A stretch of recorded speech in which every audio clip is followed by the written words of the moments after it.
good morning, Miramar, and welcome to the show. I'm your host, Tamara G.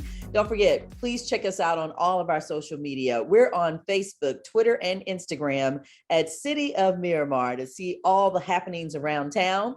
And speaking of everyone knowing that it's right here in Miramar, we have with us Dr. Natasha Spencer. She is an obstetrician and gynecologist with Orlando Health Physicians Associates.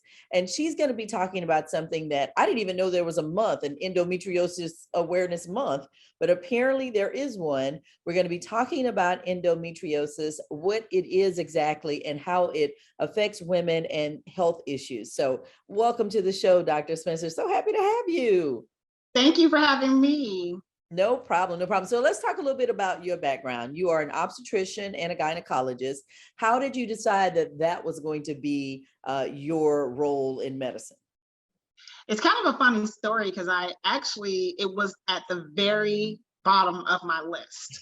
But when I was in medical school and I was on my clinical rounds, it was by far the most fun, the most diverse, and in the most complex experience that I had. Every day was different, and I felt like it was always challenging.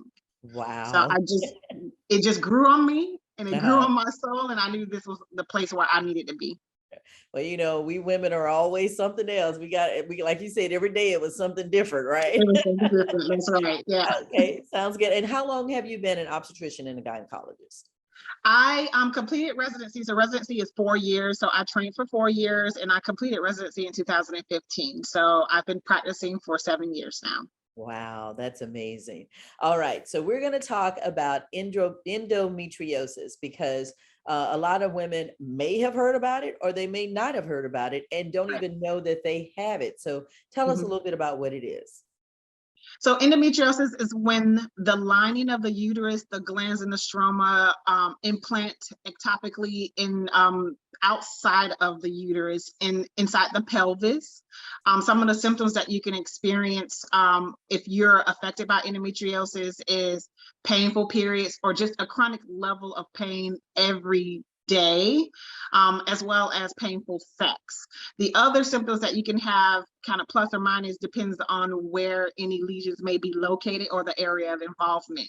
So some women can have urinary frequency or urgency. Some women can have pain with bowel movements. And they can also have bloating and nausea, just depending on the areas where it's located inside the pelvis. Okay, so every one of those symptoms that you just mentioned could also stand for about 100 other things. So how do we know that, or possibly that it could be endometriosis versus, you know, I just ate too much and I'm bloated and I have gas and I'm having problems, you know, with whatever? Well, the definitive way to diagnose endometriosis is by surgical route. But a lot of times what we do is it's treated with hormonal therapy. So we can prescribe combination oral contraceptive pills. We can prescribe progestin agents, as well as other oral medications and injectable medications that are now on a horizon or has been more prevalent in the past, to see how women were to respond.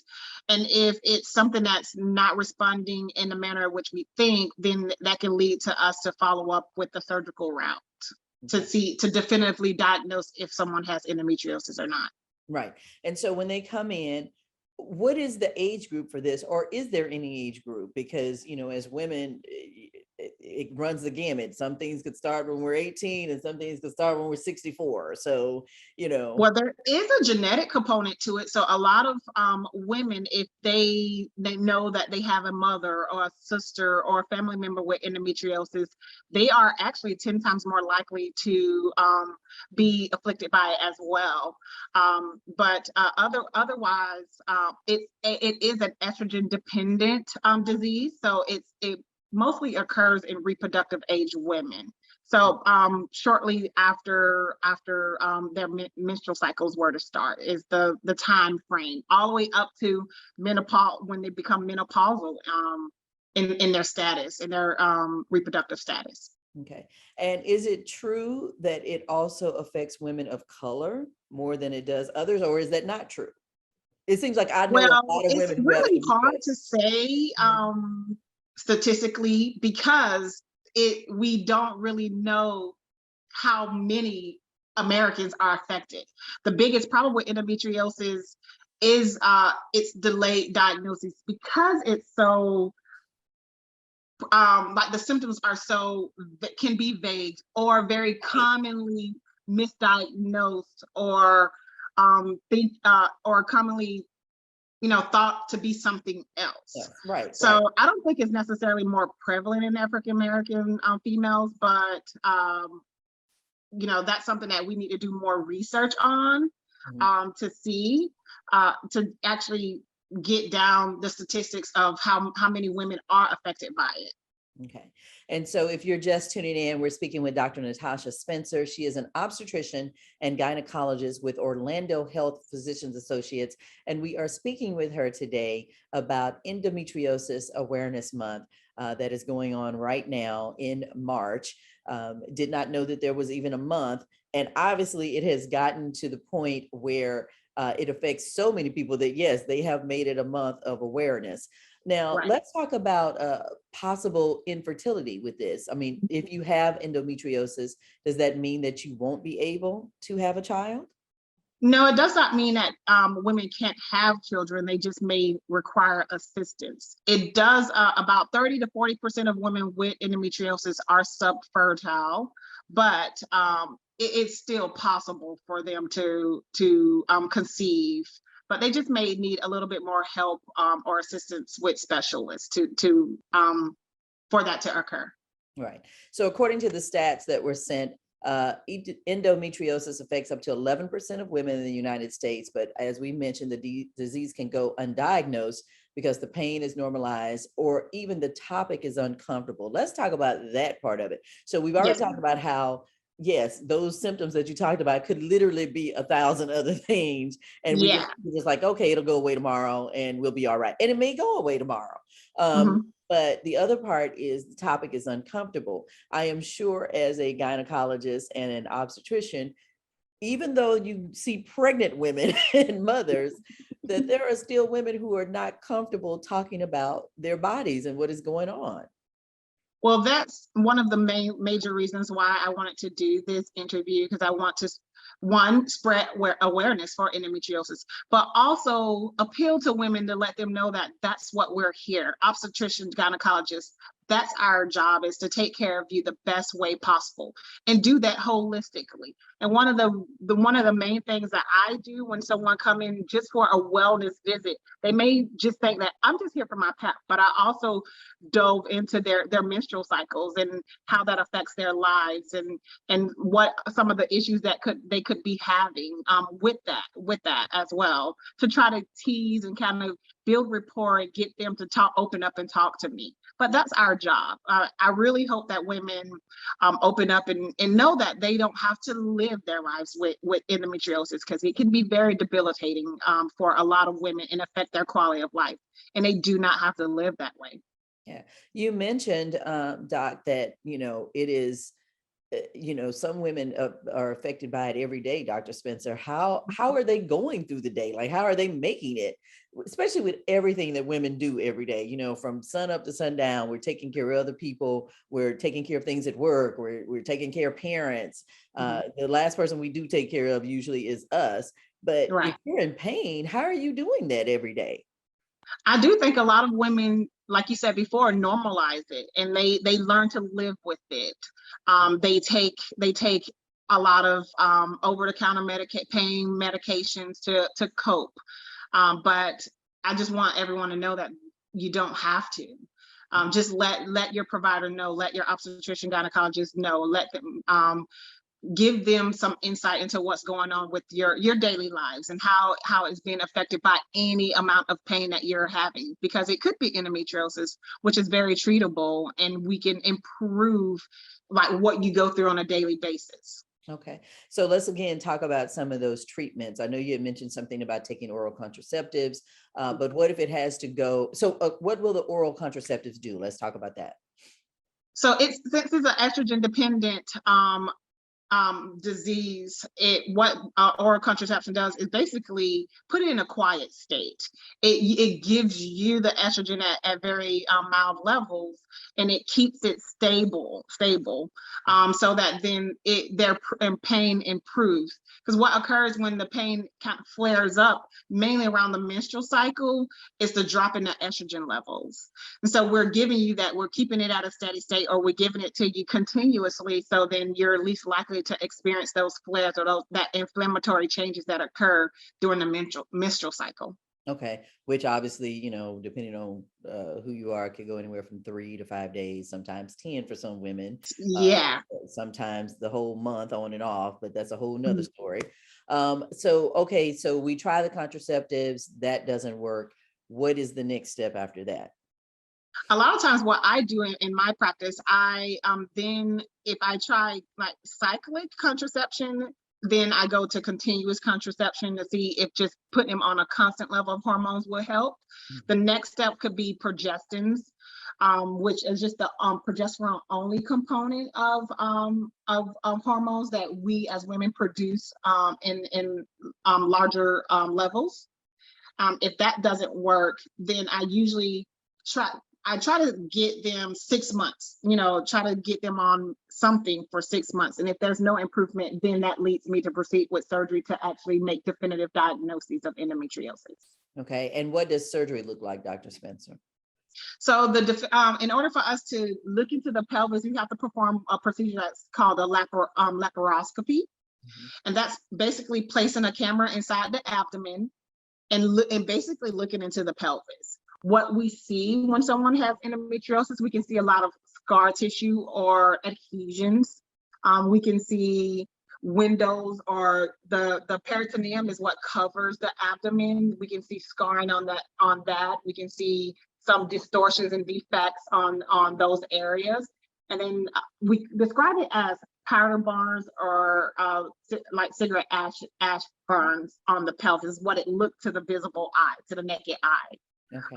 And then a lot of times what we do, we will biopsy that and send that to pathology so they can look for stromal glands, as well as some other components that requires the diagnosis for endometriosis. Okay. And if I see any other lesions while I'm there presently in someone's abdomen, I usually ablate or fulgurate it. So basically, I destroy those lesions to improve their symptoms following surgery. Is that what they mean when they say burn the lining and slough off the lining? Because I've heard about that. Well, when you do an ablation, yes. When you do an ablation, you're burning the inside of the lining of the uterus. So we're kind of using a similar technique in burning the lining of the abdomen, or where those lesions are present, if it's safe. Sometimes you can have endometriosis on the bowel, you can have it on the bladder, and we tend to not want to manipulate or destroy those areas. That requires a little bit more in-depth procedure-wise, that may need to be done by a general surgeon or some other type of specialist. But we can manage those symptoms medically. So if you're just tuning in, first of all, welcome to Good Morning Miramar. I'm your host, Tamara G. We are speaking today with Dr. Natasha Spencer. She is an obstetrician and gynecologist with Orlando Health Physicians Associates. We are speaking about Endometriosis Awareness Month. There were two questions that came to my mind right away. Was when you mentioned that this happens with women in their reproductive years, does it happen more to women who possibly have had children versus women who have not had children, or does it matter at all? It does not matter at all whatsoever. Right. Wow. Okay. So that was one question. And then the second question was, because you said that endometriosis basically occurs because of lack of estrogen in the body, does that mean that if you are going through menopause, that you should get on some type of hormone therapy? No, not lack of estrogen, just the decline, the normal cyclic decline in estrogen. So that causes a inflammatory response or a flare. That's why most women with endometriosis, their symptoms worsen during their menstrual cycle.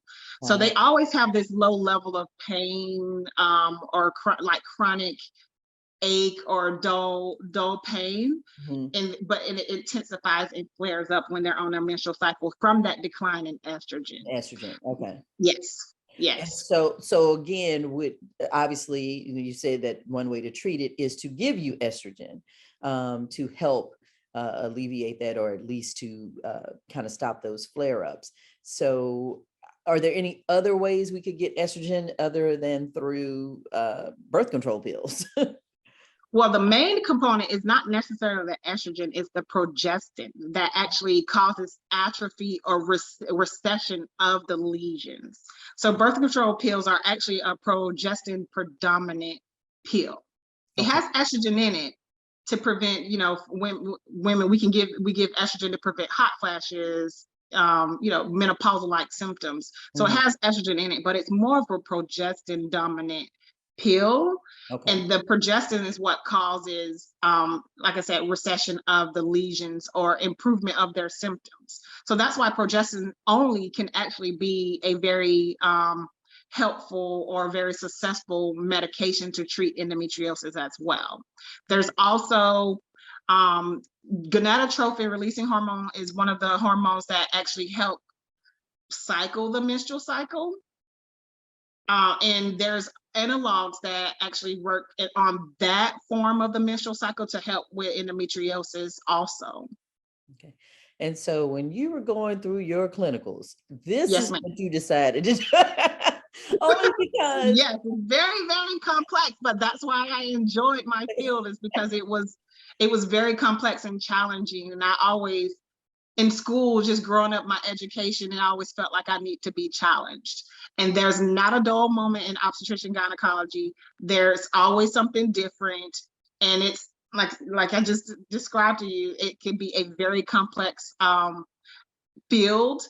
And treating women, I feel like just gives me so much joy and so much purpose in my life.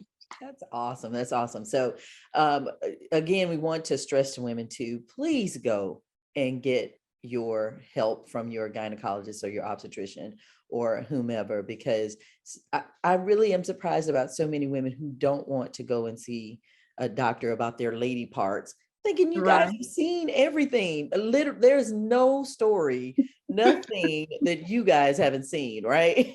That's right, correct. And I believe we are the field. Our field is, this is what we are meant to do, women's health. And women, there's a lot to women. And one could be sexual health, your reproductive health, and your menstrual health. So we're here for you. Totally getting personal here. I had an issue a couple of weeks ago. All of a sudden I had a cyst on the outside. It just, when I tell you I was fine one day and the next day there was a cyst. And I tried to walk around for about 2 days with it. And that pain was, oh my gosh.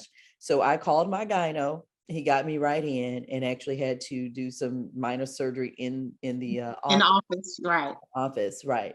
But I can't even imagine if you're saying that endometriosis is horrible and people are feeling it every day. I mean, just from a cyst, a little quarter-sized cyst, I was crying. I was ready to go. I was like, can you get me in now? And he was like, and so he got me in later on that day when I called, but I did all the home remedies. I was trying to put salve on it and, make it come to a head and takes Epsom baths and all this other kind of stuff, and nothing was happening. But that's what gynecologists do. They see anything and everything. So ladies, do not be embarrassed. I mean, I felt so much better. Trust me. I walked out of it. And that's the takeaway, is that once you actually go in, you speak to us, you let us know what's going on. And when we're able to help and we're able to improve, your quality of life and what's going on with you, you feel so much better in the end, and you wonder, why didn't you come in sooner, or why didn't you say something sooner? Right. So definitely get those Well Woman appointments. And if you feel pain now, it may be endometriosis, as those or some of the symptoms that Dr. Spencer talked about. You said during sex, during your menstrual. Sometimes there are women who are having them every day, the pain every Every day. day, You guys, urinary symptoms, yeah. bowel symptoms, so bloating, nausea, vomiting, diarrhea. If they have any lesions on their bowel, it runs the gamut. It can be something as specific as just severe cramping with their menstrual cycle, to bloating. Wow. As Wow. vague as bloating. So Exactly. it runs the gamut. And the only way for us to know is if you talk to us and allow us to kind of troubleshoot and manage you in a way where we can improve what's going on with you. Awesome. Well, we love that. Well, where is there a website if people want to get in touch with you, if they want to make an appointment with you, how can they do so? Well, OrlandoHealth.com, and they can just provide a search for Natasha Spencer. My office in Altamont Springs.